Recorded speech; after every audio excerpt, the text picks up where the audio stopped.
మార్చి నెల 3వ తేదీన కొండాయిపాలెం గేట్ సెంటర్లో మాదిగల గర్జన సభ నిర్వహిస్తున్నామని దాన్ని జయప్రదం చేయాలని కోరుతూ స్థానిక అంబేద్కర్ భవన్ లో ఎంఆర్పీఎస్ మీడియా సమావేశం ఏర్పాటు చేశారు. ఈ సందర్భంగా వారు మాట్లాడుతూ మాదిగలకు రాజకీయ ప్రాధాన్యత, ఎస్సీ వర్గీకరణ, ఒక శాసనసభ స్థానం, ఒక ఎంపీ స్థానం కేటాయించాలని కోరుతూ డిమాండ్ చేశారు. ఈ సందర్భంగా మార్చి 3వ తేదీన నిర్వహించబోయే మాదిగల గర్జన సభను జయప్రదం చేయాలని వారు కోరారు.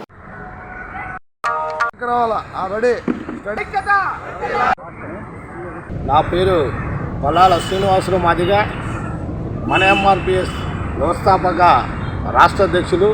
మీడియా మిత్రులందరికీ ప్రత్యేకంగా ధన్యవాదాలు తెలియజేస్తున్నాం.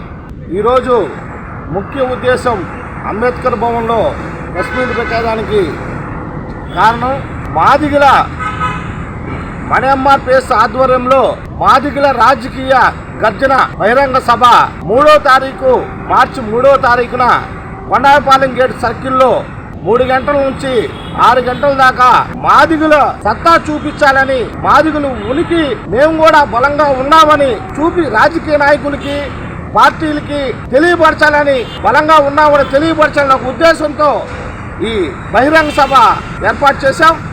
అదేవిధంగా మాదిగలందరూ కూడా మాదిగ జాతి కోసం చేసే ఈ మాదిగల గర్జన మహాసభను, మాదిగల రాజకీయ మహాసభను విజయవంతం చేయాలని చెప్పేసి మాదిగలు ఉపకులాలు, ఉద్యోగస్తులు, మేధావులు అందరూ కూడా వేలాది మంది తరలి వచ్చి ఈ మాదిగ గర్జనను జయప్రదం చేయవలసిందిగా కోరుతా ఉన్నాం.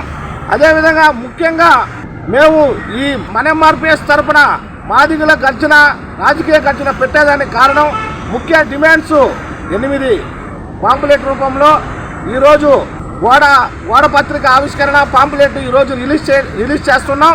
ఈ పత్రికా విలేకరుల సమక్షంలో ఏంటంటే ముఖ్య డిమాండు, ఇప్పుడు అన్నగారు 3 డిమాండ్లు చెప్పారు. మిగతా డిమాండ్లు ఇక్కడ మేము 10 నియోజకవర్గ స్థానాల్లో నెల్లూరు జిల్లాలో 1 ఎస్సీ రిజర్వేషన్ స్థానాలు కల్పించాలని, 3వది డప్పు కళాకారులకు 5,000 పెన్షన్ పెంచాలని, మాదిగల కార్పొరేషన్కి నిధులు వెంటనే రిలీజ్ చేయాలని, బాబు జగజ్జీవన్ రావు భవనం వెంటనే నిర్మాణం చేయాలని చెప్పేసి ఈ 8 డిమాండ్స్తో మేము ఈ బహిరంగ సభ ఏర్పాటు చేస్తున్నాం. మాదిగలందరూ కూడా గ్రామం నుంచి, పల్లెల నుంచి, అక్కచెల్లెలు, అన్నతమ్ములు అందరూ కూడా వీళ్ళందరూ బాధ్యతగా తీసుకొని మాదిగలు ఈ 8 డిమాండ్స్ని గట్టిగా మనం ప్రభుత్వాలకి తెలియపరచాలంటే మీరందరూ కూడా ఈ సభని జయప్రదం చేసి విజయవంతం చేయవలసిందిగా నేను అందరికీ తెలియపరుస్తున్నాను.